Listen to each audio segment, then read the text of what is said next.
What is up, guys? This is Mindy, the Karmic DF from TikTok, and today we're going to talk about why sometimes your friends may have your best interest at heart, but they may not have the right answers for you if you identify as an empath, starseed, light worker, etc. So we're going to get into why it's not always in our best interest to listen to our friend's opinion, and why it's even more important to go within when we need advice and guidance. And as always, if you like this, please leave a like, please comment, share, subscribe, and let's get into it. I want to preface by saying that in no way do I believe that people with a spiritual journey are better than people that are, more 3D based, lack of spirituality in their life. That's fine. We all have our places in this world. We are all meant to be a part of something bigger. We are all connected. We are all one. So this is not to say that anybody's better than anybody else. But I would like to start with an example so that it gets a little bit easier for you to understand why sometimes it's not in our best interest to take everything that they say to heart. We should always go with a grain of salt because we have a different path to follow. And I'll start with an example. Start with breakups because that one's an easy one, right? Your friends will always be on your side. They're always going to be your cheerleaders if you have good friends, right? They're going to say what you want to hear more often than not because they're going to be your support. And for instance, and this is something that I see very often in relationship settings, is your friends will be like, oh, they did that to you? Oh, hell no, you need to drop that man. He's no good for you, blah, blah, blah, blah, blah. But what you actually don't notice is that a lot of the times it's not worthy of a breakup. A lot of the times it's your friends cheering you on and it's your friends not wanting you to ever be sad. And in relationships, that is impossible. It depends on how toxic not how toxic. If they're toxic, leave. But we have lost sight as a community, as a society, where we think that if something's broken, we just toss it. We don't actually work on it and we don't communicate. So this is a great example with friends. Friends will be there for you and have your back because they want you to be happy, but it's almost to a fault. It's to a detriment of yourself.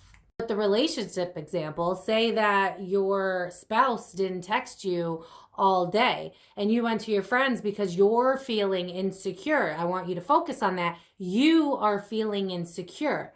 And your friends are like, oh, screw that. He didn't talk to you for 24 hours. Screw that guy. You deserve better, blah, blah, blah, blah, blah. In reality, if you're practicing in spirituality, I turned off. That was spooky. But anyway, if you practice spirituality, then you know that every trigger is a learning lesson. So for you to go, fuck that guy, fuck that girl, I'm done, that is not you doing your shadow work. That is not you doing your inner child healing. Does that make sense? You can't, as a spiritual person, in order to get to where you need to be, you have to purge. You have to let go of things that stifle you, of your triggers.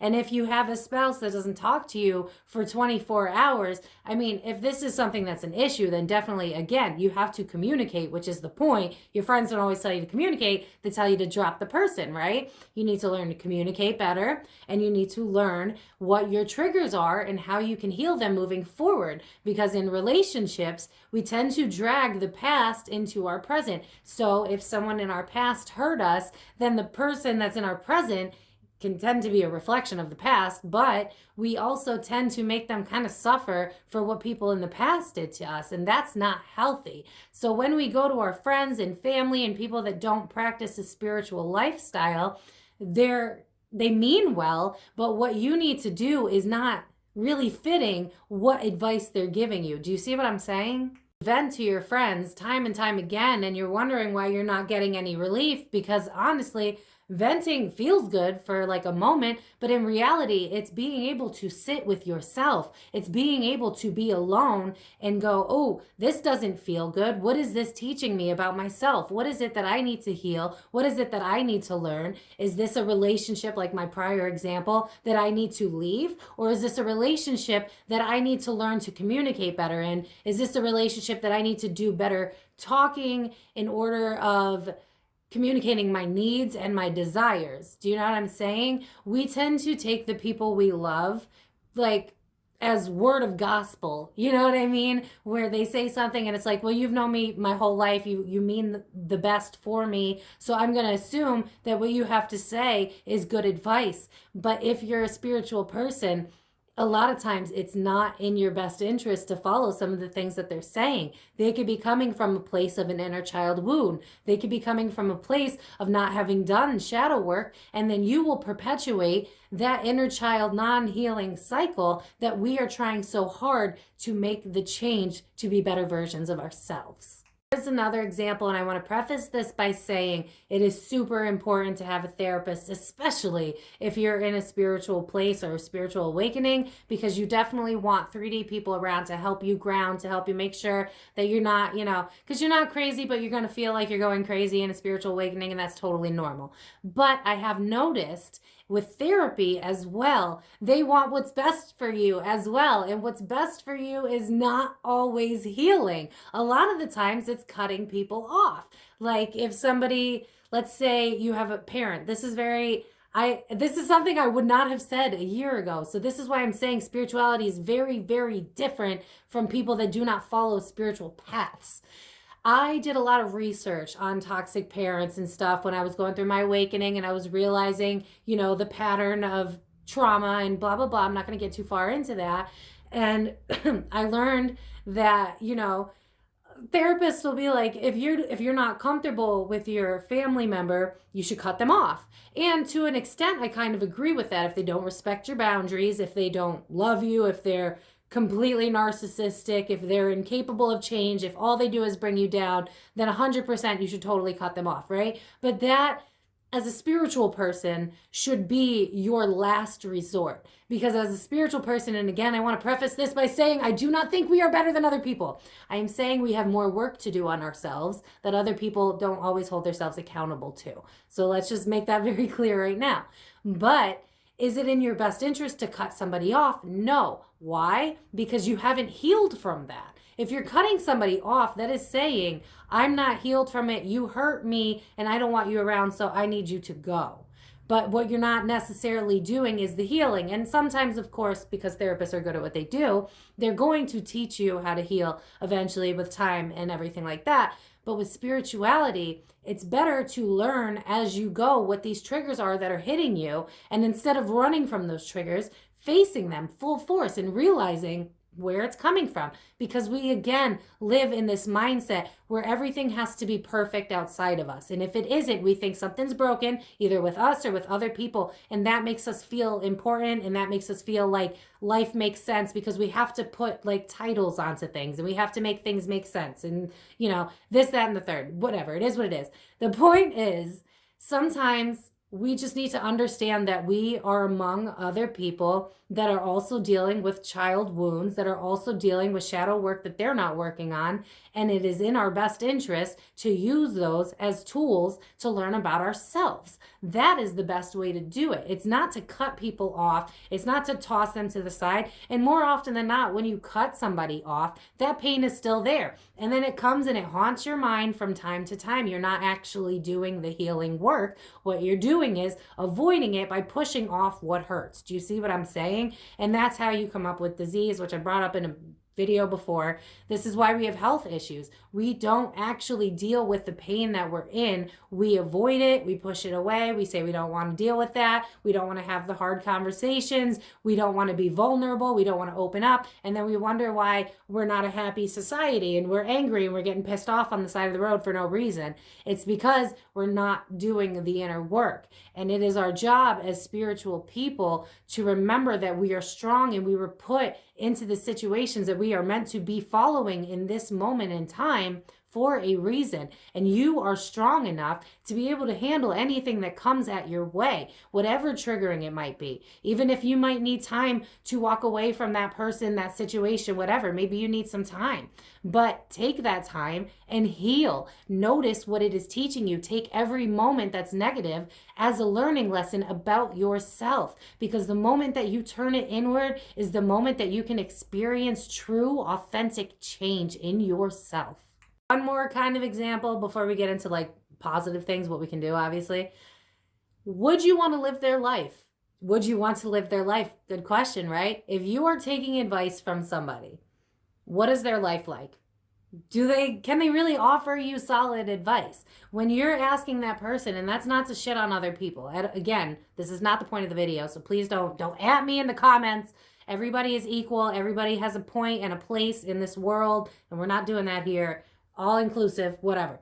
But you're asking your girlfriends if you should continue being with this guy because he said his phone died, and your girlfriends have been cheated on by every guy they've ever dated, and they have never had a healthy relationship. How do you expect them to give you solid advice? And again, that is not to bring someone down. That is to say that we always search outside of ourselves for answers when we already have the answer within, especially with the relationship one. A lot of times, more often than not, it's I've been in this relationship for so long that I don't want to give it up because I put all this time in, you know, we see that. Or it's an issue of communication. You have different communication styles and you don't know how to communicate and you don't want to fight. So you build up that resentment and then you have that passive aggressiveness. Do you see what I'm saying? Like that is the norm and that is not how we should be living. If you want to ascend in your spiritual journey, we cannot keep that stuff building up inside of us. You know, we have to understand where it comes from. People that hurt you are your greatest learning lessons. They can teach you what it is inside of you that you need to heal so that you can be the best version of yourself. And when you begin to frame it that way, when you can start to see the people that have hurt you, the people that trigger you, the people that test you, the people that push you, when you see that and you can pause and you can say, oh, I see, this is something that I'm about to learn about myself. What is it that I still need to heal? What is it that I still need to work on? Start making it about you. Push it back to yourself. Don't fall for the fights. Don't fall for the confusion. Go inward every time because it is just a reflection of your reality. I've said it in a prior video. How many times have you said, I'll never get a good partner. They're always pieces of crap. And then you always get pieces of crap. You attract what you put out there. And if you continue to have this type of mindset, you're not going to find what you're looking for. You have to heal so that the world, the universe, can bring in what it is that you are reflecting. What are you reflecting? Are you reflecting a negative mindset? Are you reflecting that you don't believe in the good in life? Are you reflecting that you have a lot of wounds that you don't want to take accountability for? Because if you keep reflecting all of that to the universe, you're going to keep getting all of these karmic cycles until you learn. So how do you avoid more karmic cycles and how do you stop with all the perpetuating of inner child wounds continuously hitting you in the face? You work on yourself. You work on yourself. You learn boundaries and you stick to it. You learn what it is that you want and you stick to it. You learn what it is that you expect. You learn that you deserve respect. Didn't mean to rhyme. But you learn to respect yourself. And I'm telling you that once you start doing the inner work, you don't have to worry about cutting people off. They're going to fall off. If you're already mid-spiritual awakening, you've seen this. You've already lost friends. You've already lost spouses. You've already lost jobs. You've already lost family. It happens on its own because people that are not meant to be in that part of your journey will fall off. They won't make sense anymore to you, or they'll be easily triggered by you. They'll fall off on their own. You don't have to worry about that.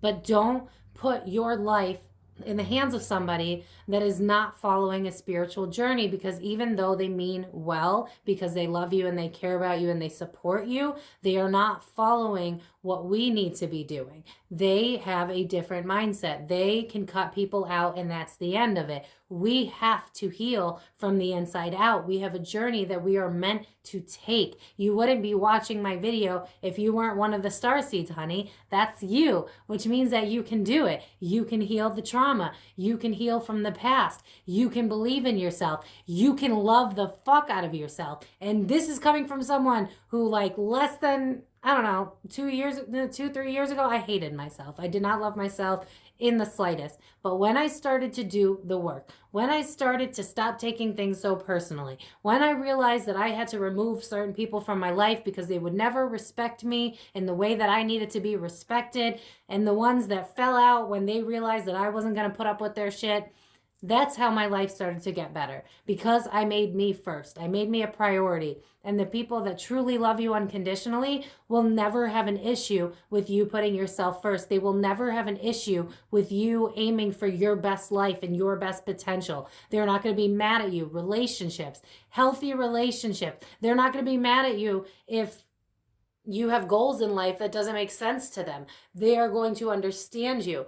Or, well, not understand you, but they're going to support you. But that is up to you and the journey that you're on. Our friends, our family, they may mean well, but they are not doing what we are doing. We are purging. We are changing the generational karma that's been given to us. We are trying to make a better future for the future generations to come.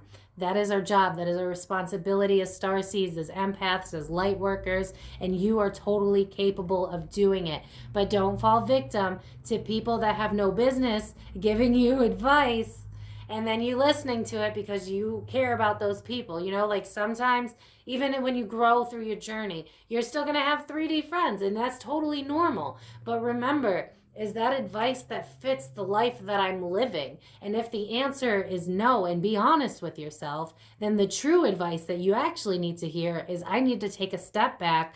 I need to go inwards. I need to figure out where this is coming from inside of me, what is being triggered, so that I can once and for all let go of that trigger, be happy, be free, and be my best self.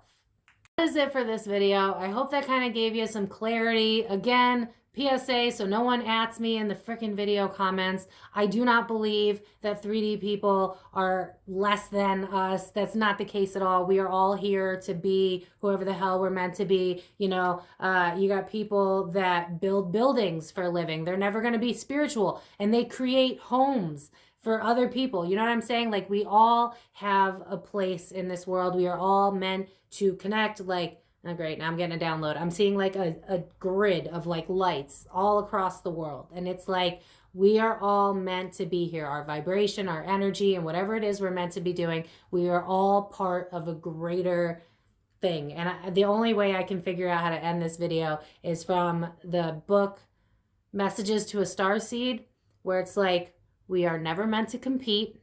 We were never meant to compare. We were meant to sing in the orchestra of life. You are part of something bigger, something beautiful. We all are. And all you need to do is put you first and remember that you are beautiful. You were meant to be here on this floating rock in the middle of space, and you are meant to be happy, and you are meant to live the life that brings peace to your heart. So I'm going to leave it at that. If you guys have any questions, leave it in the comments. And as always, I love you guys so much. Take care, babies.